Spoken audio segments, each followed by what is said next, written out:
আসসালামু আলাইকুম। আজকে আমরা শিখব যে কিভাবে ক্যাপকাট থেকে ভিডিও ডাউনলোড করে ফাইলে নেওয়া যায়।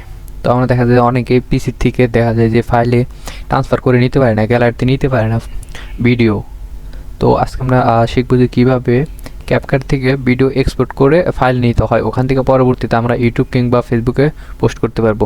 তো এই জন্য আমরা সরাসরি চলে যাব, এই যে ডান পাশে উপরে কর্নারে দেখবো যে এক্সপোর্ট নামে একটা অপশন আছে। এখানে মাউসের লেফট বাটনে চাপ দিব। তো এখানে দেখুন যে এই স্ক্রিনটা চলে আসে। তো এখানে একটা বিষয় খেয়াল করতে হবে যে এখানে নেম যে কোনো কিছু দিলে চলবে, সমস্যা নেই।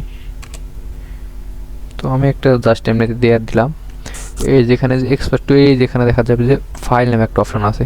তো এখান থেকে মূলত সেট করা লাগবে যে আপনার ভিডিওটা কোন জায়গায় আপনি রাখবেন। তো আমি এখানে আমার ভিডিওর গ্যালারিতে রাখবো। ভিডিও সিলেক্ট করে দিলাম, সিলেক্ট ফোল্ডার, এক্সপোর্ট, সরাসরি চাপ দিয়ে দেবো এক্সপোর্ট। তো দেখতে পাচ্ছি যে এক্সপোর্ট হচ্ছে। তো আমরা একটু ওয়েট করব, একটু সময় লাগবে।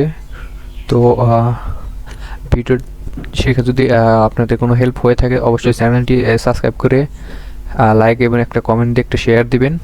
পরবর্তী ভিডিও পাওয়ার জন্য অবশ্যই চ্যানেলটাকে সাবস্ক্রাইব করে রাখবেন। ধন্যবাদ। তো আমরা যেখান থেকে ক্যান্সেল দিয়ে দিব, এখানে আর দরকার নাই, ক্যান্সেল দিয়ে দিব।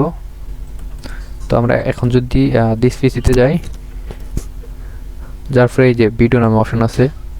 তো আমরা এই যে এখানে দেখতে পারবো যে 1202 নামে একটা ভিডিও ক্রিয়েট করা ছিল, জাস্ট দেখতে পাবো যে এখানে আছে। এখান থেকে জাস্ট চালাই। তো আজকে আমরা শিখবো যে এই দেখছেন যে ভিডিও অন হয়ে গেছে। তো এভাবে আপনারা সরাসরি এক্সপোর্ট করে নিতে পারেন ক্যাপকাট থেকে ফাইলে। তো এই ছিল আজকের ভিডিও। ধন্যবাদ সকলে।